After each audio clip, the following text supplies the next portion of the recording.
N'est pas nouvelle, en effet, c'est une décision du gouvernement américain qui date du 4 septembre dernier, au terme duquel Rosia Segonia et ses filiales, notamment RIA Novosti, RT, TV Novosti, Reply et Sputnik, ont été interdits de diffuser sur Meta et toutes ces plateformes, Instagram, Facebook, bien évidemment.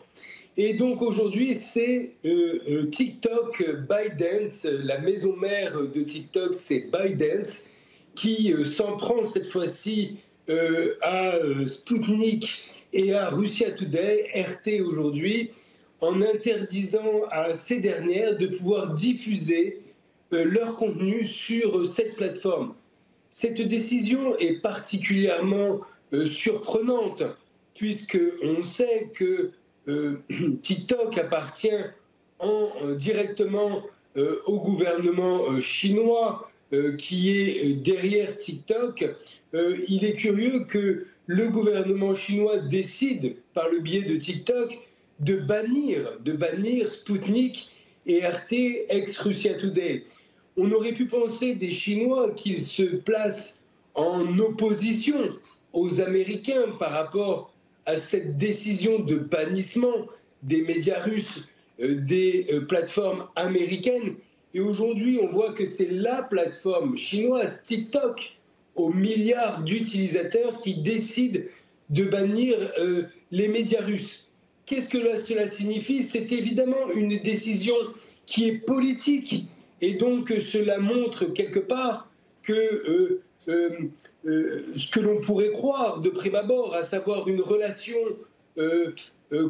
fraternelle entre la Chine et la Russie qui pourrait s'exprimer sur les réseaux sociaux, finalement n'est pas là. Au contraire, on voit une opposition de la Chine par rapport à la Russie, peut-être une volonté de la Chine de conserver les données, de ne pas permettre aux Russes d'utiliser le moyen de communication chinois pour faire de l'influence, mais en tout état de cause, ces décisions, que ce soit ces décisions américaines du nouveau gouvernement américain du 4 septembre 2024 ou que ce soit la décision de ByteDance, TikTok aujourd'hui, démontrent en tout état de cause une volonté de contrôler la liberté d'expression, de contrôler l'opinion, une volonté éditoriale d'orienter les connaissances et l'information de chacun, et en tout état de cause démontre une manifestation politique aujourd'hui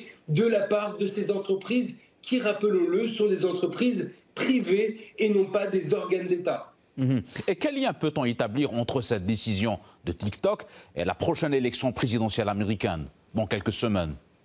En effet, le 4 septembre 2024, lorsque le gouvernement américain a communiqué sur l'interdiction de Rosia Segonia et de toutes les filiales russes sur le sol américain, dans les plateformes américaines, c'était derrière finalement une prise de conscience du gouvernement américain que les médias russes étaient susceptibles de pouvoir manipuler l'opinion et faisaient de la propagande. Et donc pour lutter contre ces médias d'influence à la botte du Kremlin, selon ce que croit le gouvernement américain. Cela n'est pas prouvé s'agissant de Russia Today, par exemple.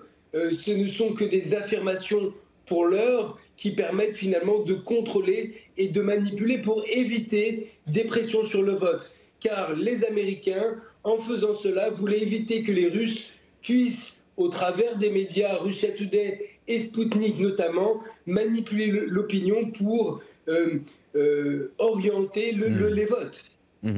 Et d'un point de vue juridique, lorsqu'une société ou un établissement est suspendu par un réseau social, conformément aux législations en vigueur, est-ce que la partie suspendue a le droit de faire un recours devant les instances judiciaires? Évidemment, évidemment. Je pense, alors, en Chine, je ne sais pas. Il y a une question de compétence du juge. Vous savez qu'en matière d'Internet, il y a une compétence quasi universelle des juges. Donc, par exemple, il faudrait aller devant le juge américain pour que la décision soit opposable aux plateformes américaines, à Meta. Il faudrait aller aux États-Unis et obtenir d'un juge américain qu'il fasse, en vertu du premier amendement, c'est-à-dire la liberté d'expression consacrée dans la Constitution américaine, fasse application de cette liberté d'expression quasi absolue et ordonne finalement à Meta de permettre aux médias russes comme Sputnik et Russia Today de pouvoir communiquer sur Facebook ou sur Instagram.